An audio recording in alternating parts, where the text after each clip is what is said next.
Hello everyone, I'm Dr. Divyani Puri and I'm here to welcome Dr. Stanley Mathew. And first of all, Dr. Stanley, congratulations. And we're all very, very proud of you. I want you to introduce yourself, tell your score, and tell in how many attempts did you clear this exam. Okay. So I'm Dr. Stanley Mathew, and I cleared my FMGE in my very first attempt, which was on 17 January 2026, and my score was 185.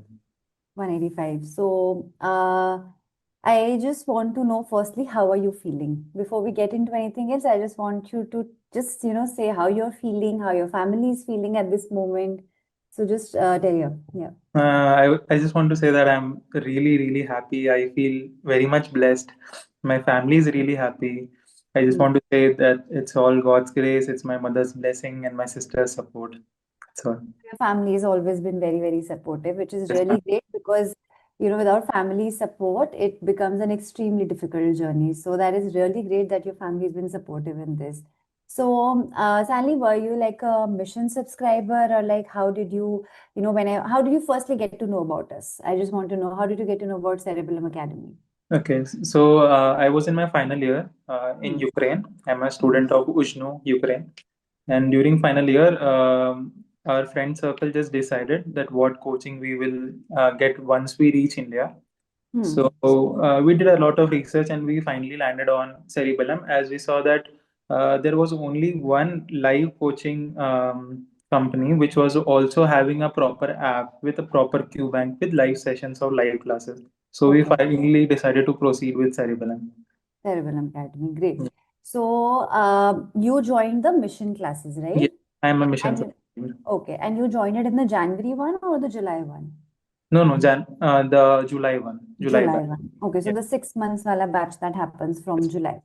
Great. So how did you genuinely start to, I would say, seriously study? Like, hota na, the people who study for like years and years, but it's not like a genuine study, or like, you were just studying, but like, when did you just decide to sit down one day and be like, now I have to study? Ma'am, I would say honestly, I started studying in my last year during my Hmm. last prof, seriously Okay. studying for the specific FMG exam. Okay. Uh, but I would say I went into hardcore mode when I started my mission classes during July, like a Hmm. proper 12 hours, 10, 14 Hmm. hours of sitting every day. Hmm. I would say that I honestly started that from the mission classes only. From the mission classes. And your main source of like, questions and like, material in general was just the mission class wala material. Yes, ma'am, nothing else. I used my mission notes, lab 1 to be specific. I Okay. only used lab 1 notes, even in lab 2 and lab 3. I only Hmm. had 19 PDFs until the end of my exam, and I only revised those PDFs, Those nothing. 19. And Yes. were you like seeing, videos from different sources and adding it to your notes, or you were just completely relying on the mission classes? For last 6 months of my preparation, I didn't use anything, only lab 1 videos, and then proceeding to lab 2, like live videos, and then live Hmm. 3 marathon sessions, nothing else. Okay. Nothing else. Great. So did you also do the ENDs at the end of every live class, or did you give your GTs, your other custom modules? Were you doing all of these things? Yes, I give every END, Okay. every late night PYQ, and every possible test which was given on Cerebellum. I would say Hmm. I was kind of on and off with the GTs, but I Okay. still managed to give about three GTs and last three mocks. So Okay. in total of nine tests, out of which six Hmm. were GTs and three were mocks. So how do you find the GTs on Cerebellum? Like, because I've had mixed reviews about a lot of people from a lot of students. Some say that, ma'am, they're very nice and like they were exactly how the exam was and they prepared good for the exams. And then there were some students who were like, "Hey, ma'am, they are so tough. Like GTs are such tougher than the ENDs that we do or the mocks that we do."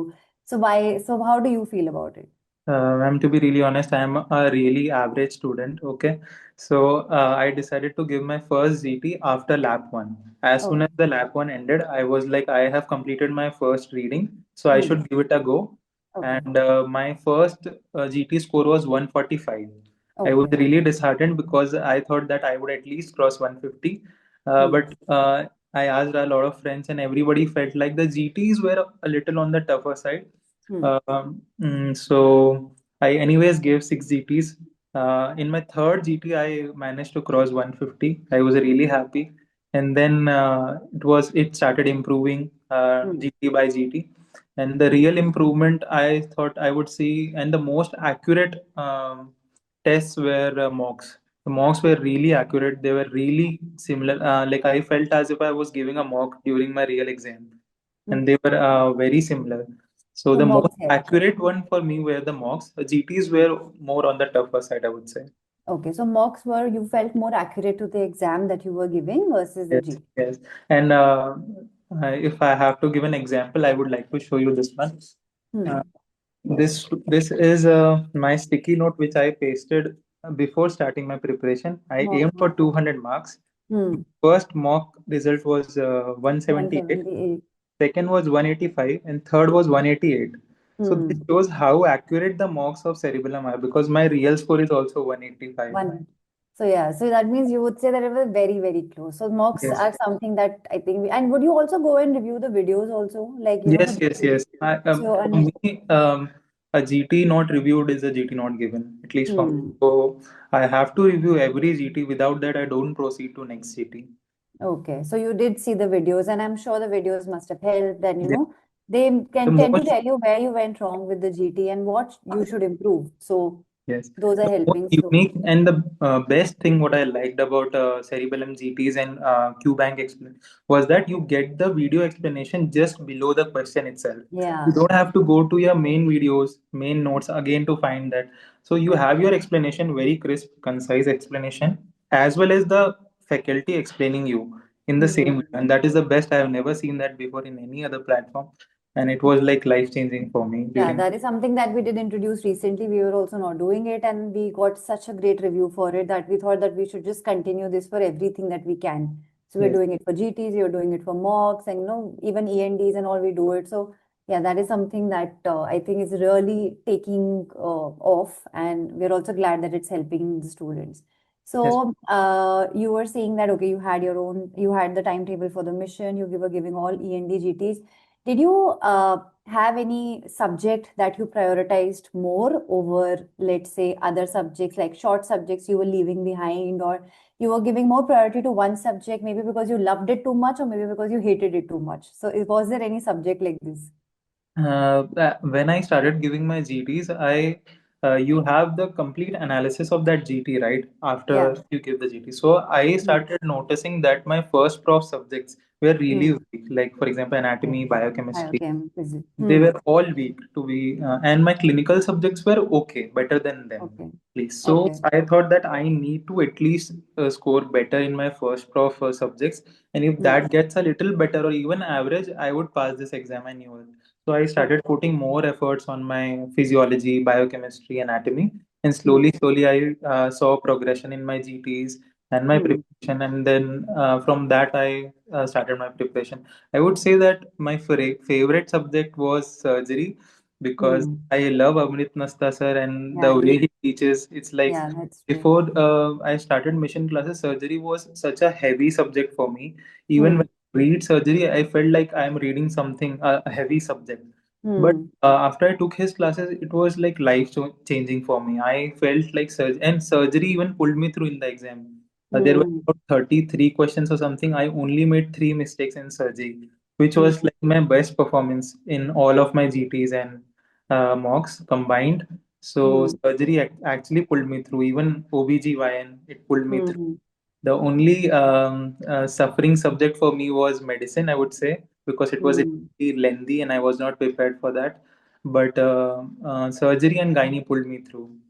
So Surgery and gynae pulled you yeah, through. So that and is. I knew it during my preparation. Surgery was my favorite subject. I revised it six times from my same lab one notes, and Hmm. I'm really confident about surgery. So do you want to pursue surgery in your future as a branch? Would you Yes, be? I really want to take DNB general surgery. I'm You do want to take DNB general surgery. yes, So that is great. I mean, if a teacher is able to inspire you, then even to inspire you so much that you want to take that subject as your MD. So I don't think there's anything more that you can give back to the teacher. So that's amazing. Hello, can you hear me? Okay. Great. So, did you face any challenges during your preparation? It could be anything like, as simple as maybe feeling disappointed one day and then, or maybe having, some major life change in your life. So, did you go through any of those? And if you did, then how did you pull yourself out from it?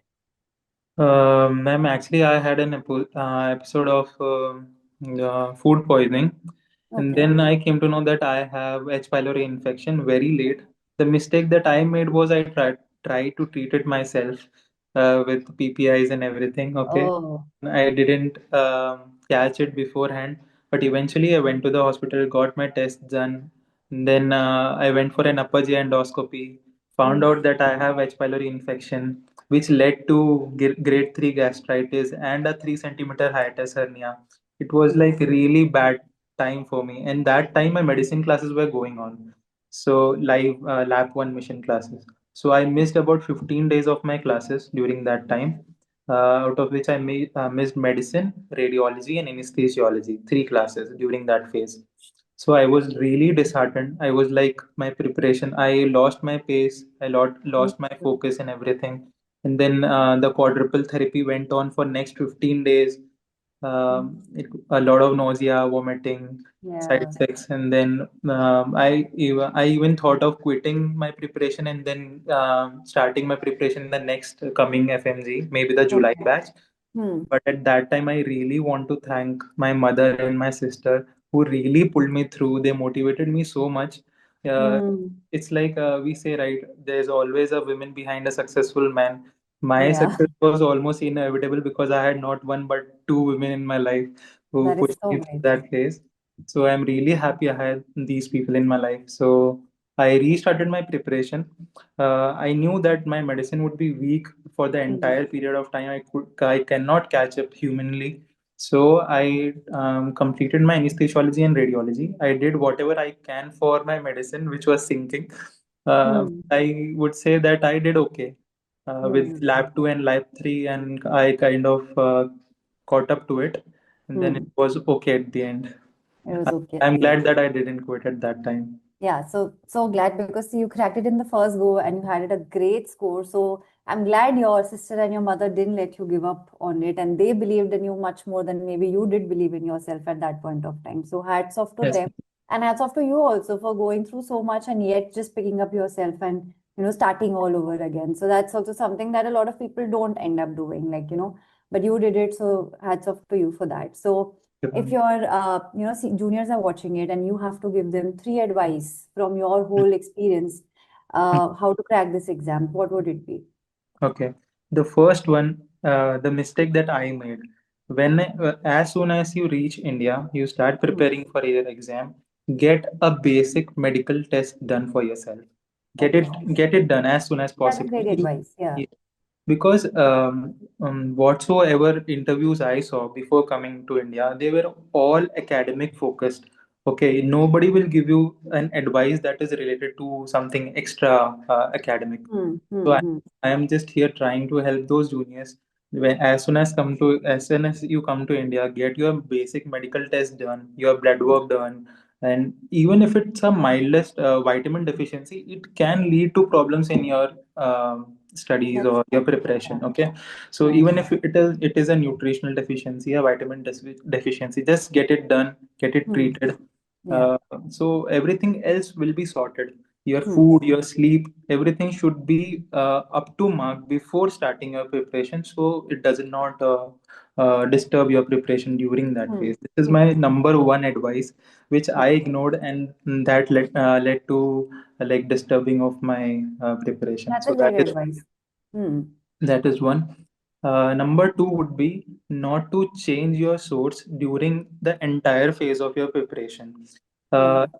Even I would say, don't even change your PDF from lab 1 to lab 2 or lab 2 to lab 3. I would say the lab 1 content which you got from the mission classes, just Hmm. try to condense it by yourself, or Hmm. you can delete some stuff, or you can try to condense the same stuff. I would say do not change that PDF, do not change that Okay. workbook. Just continue reading the exact same material as much as possible. So Okay. that will be my number two advice, because that would create a photogenic memory.